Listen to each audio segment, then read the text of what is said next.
Mas eu quero fazer um questionamento aqui.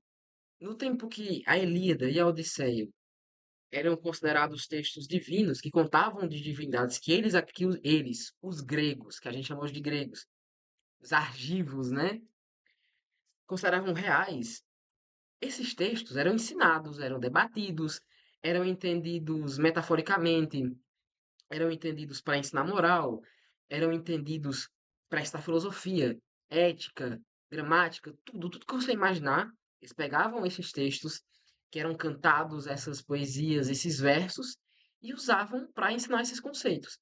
E a gente, como ocidental, tem como nosso principal repertório de base moral e religiosa esse texto aqui, a Bíblia. São vários e vários livros, tá? São vários e vários livros.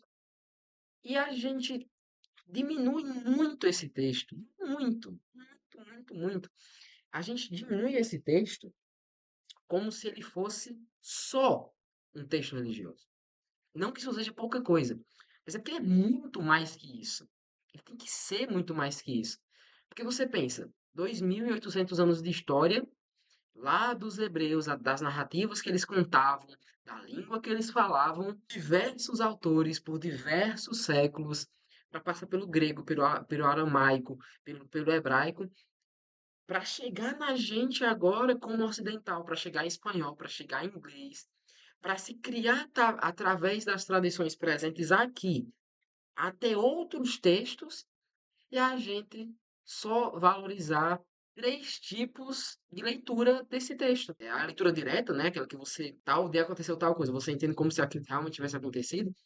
A leitura pessoal, que você entende que aquilo aconteceu e de alguma maneira mística, Deus está querendo falar diretamente com você.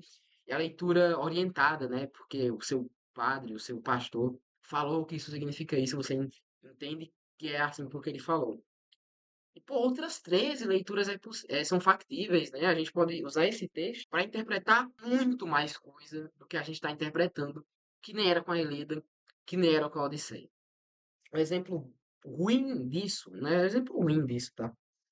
É esse texto aqui, que é o Dramapada, que são vários versos, né? Eu vou mostrar aqui para vocês. São vários versos que se chamam de sutras, né? Esse texto teve uma complexidade muito grande para chegar aqui até a gente. Lá dos primeiros alunos de Buda, lá para a segunda geração de alunos, que a região que eles estavam foram conquistadas pelo imperador Ashoka, o Grande, que veio a se converter para o budismo Theravada, que veio a memorizar todo o texto, sim, todos os aforismos foram memorizados de cabeça pela mesma pessoa, segundo a tradição, para poder chegar aqui até a gente, para poder ser traduzido posteriormente do grego para o latim, chegar na versão em francês, que só já agora, no século XXI, vai ser traduzido para português, no português de Portugal, pelo doutor e professor José Carlos Calazans, que nem diz aqui, ó. Vou mostrar aqui para vocês. E a gente valoriza esse texto. Academicamente, a gente valoriza esse texto. A gente entende que ele tem peso, que ele conta algo muito mais profundo do que ele mesmo. A gente sabe disso. Porque isso é óbvio. Eu não tenho que ser inteligente para entender, ora, se esse texto não caiu do céu que nem os islâmicos acreditam que aconteceu com o texto deles, que foi uma criação já divina, se esse texto passou pela mão de pessoas que estavam em situações que contavam histórias antes e que não testificaram todas as histórias, que nem a gente vê no Evangelho de Marcos, que fala que Jesus viveu outras tantas narrativas, ele não está testificando tudo, porque nem tem como testificar tudo, é humanamente impossível, e é a mesma coisa. A gente deveria ter uma base intelectual, de linguística, de história, de narrativa, de mitos, da antologia que é, voltando, da gente aprender a interpretar esse texto aqui como algo muito mais profundo. Porque toda narrativa, e principalmente essa narrativa, que é uma narrativa religiosa, né, que as pessoas morriam por ter esse texto, até hoje morrem por ter esse conjunto de texto, como algo que conta muito mais do que está nele. Do que eu ler, por exemplo, eu vou ler um verso aleatório. Conta-se em Jeremias capítulo 5 versículo 1 que percorreram as ruas de Jerusalém. Quem está querendo falar sobre Jerusalém? Quem está querendo saber sobre isso? Está aqui contando a história de povos.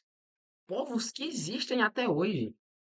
De países que existem até hoje. Não é como se as coisas tivessem surgido só para a narrativa bíblica a partir de quando a Bíblia parou de ser escrita, as narrativas também pararam. Pelo amor de Deus, é óbvio que não foi assim, né? E a gente diminui muito esse texto comparado ao que a riqueza que ele realmente apresenta, porque a gente simplesmente diz que é a palavra da minha religião, ou que é simplesmente a palavra do Deus que eu acredito. Tem um valor pessoal muito grande para qualquer pessoa que seja católica, que seja protestante, mas tem um valor muito maior, divinamente maior até, do que só isso. Porque, da mesma maneira que o Islã acredita no Alcorão, e eu não acredito, eu sei que o Alcorão tem um valor histórico, porque trata-se de uma história que foi escrita de alguma maneira. Da mesma maneira, tem que haver, por todos, uma valorização desse texto, que foi tão difícil de chegar na gente, que demorou tanto tempo, que passou por tantas línguas e por tantos povos para querer, para poder chegar na gente, né? Esse texto foi só esse questionamento aí. Valorizem mais esse texto aqui, pelo amor de Deus. É isso.